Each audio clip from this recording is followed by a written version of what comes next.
नारद करे में काह बिगारा, भवनु मोर जिन्ह बसत उजारा।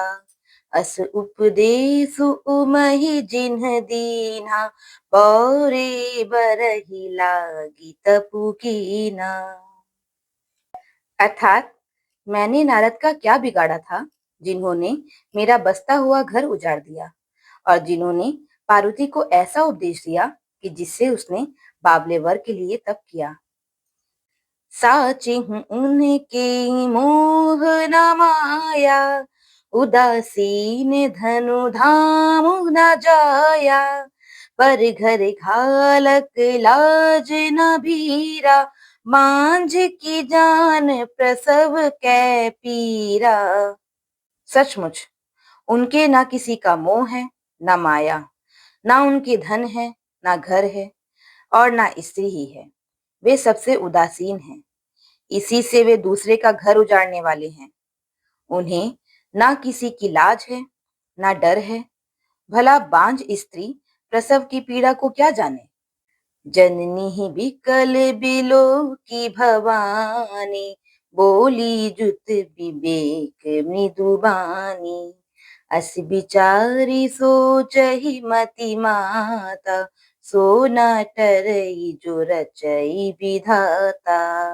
अर्थात माता को विकल देखकर पार्वती जी विवेक युक्त कोमल वाणी से बोली, हे माता, जो विधाता रच देते हैं वह टलता नहीं। ऐसा विचार कर तुम सोच मत करो।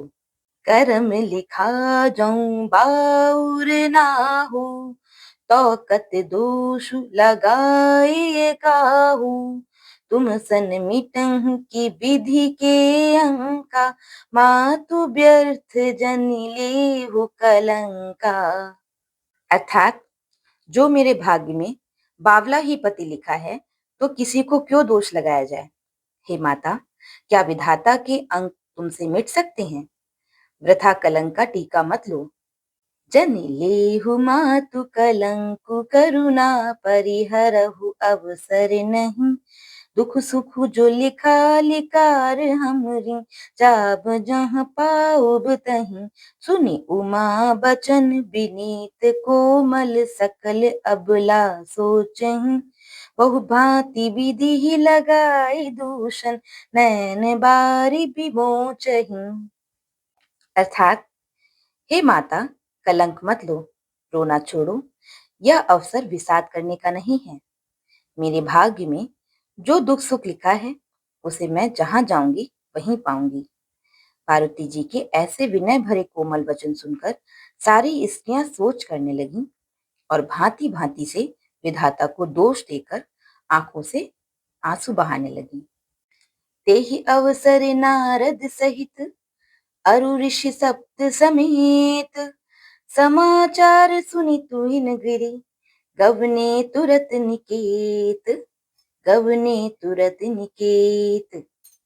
अर्थात इस समाचार को सुनते ही हिमाचल उसी समय नारद जी और सप्तऋषियों को साथ लेकर अपने घर गए।